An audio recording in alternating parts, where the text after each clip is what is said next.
admonition of the Lord. Then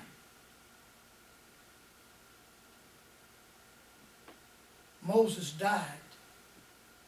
All the children of Egypt that he had carried through, they were about to cross over into Canaan land. But God said, Moses, you remember when you rebelled. Didn't seem like much of a rebellion to me, but God saw it that way. You can't enter into the land of Canaan. He had to stay on this other side.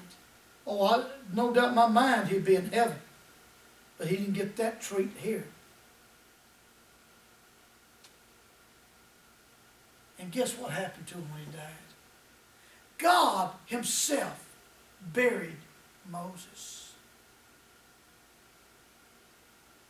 Talk about getting carried off the battlefield on your shield in style.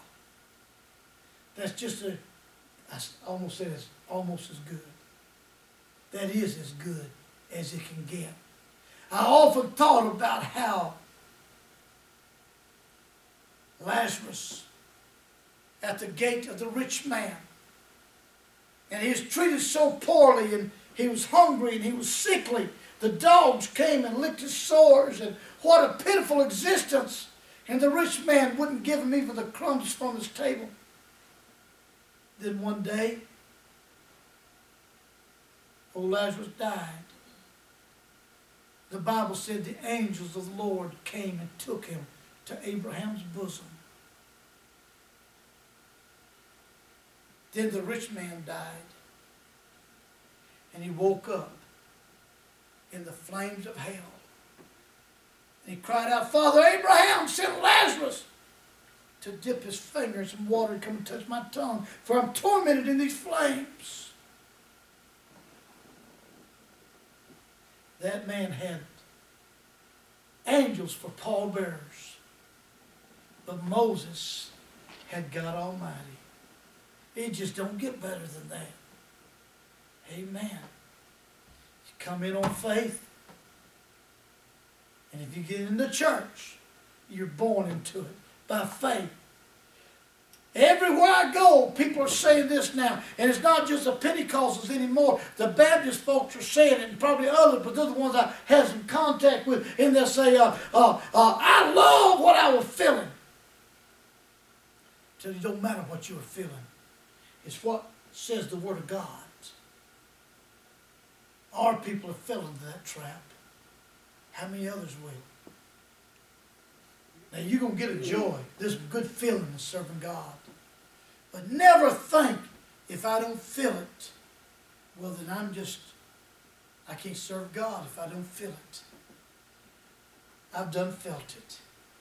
If I never feel it again,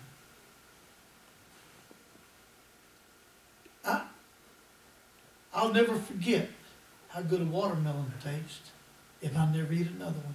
Somebody said, watermelon tastes just exactly like a lemon.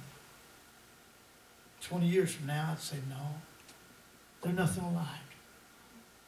See, something I've experienced, I know. But see, we've done tests.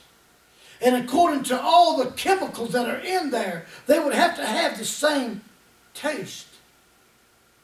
I don't know about that. I'm just saying, it doesn't either. I know. Somebody said that tongue's talking. That's not for you. Sorry. I know. I've done experienced. I'll do it again, but if I didn't, that's all right. If I never see somebody healed again, I already know it's real. Amen. If I never felt His love, Sister Birkhead, this last thing I want to tell, I believe, but right after we got in church, Jessica was a little baby, 7 months old.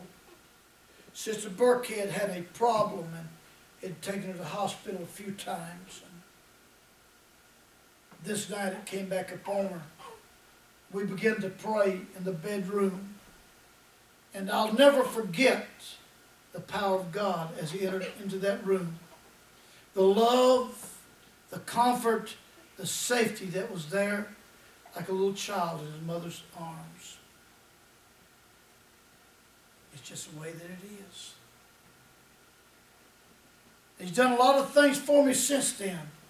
But if that was the only time, that was enough. And I believe this, that if that had never happened, I read it in the book, and he said, I'll never leave you, never forsake you.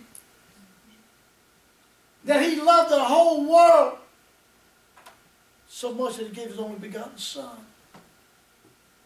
I believe that's enough. He said, well, you believe that's all you know? No. If I believe that, I'll go and do the things he says. He said, if you love me, you will keep my commandments. I believe that too. But by faith, you came in with it, you'll go out with it. And I'm just going to quit. Sister Birkhead, go ahead and play something. Sing something.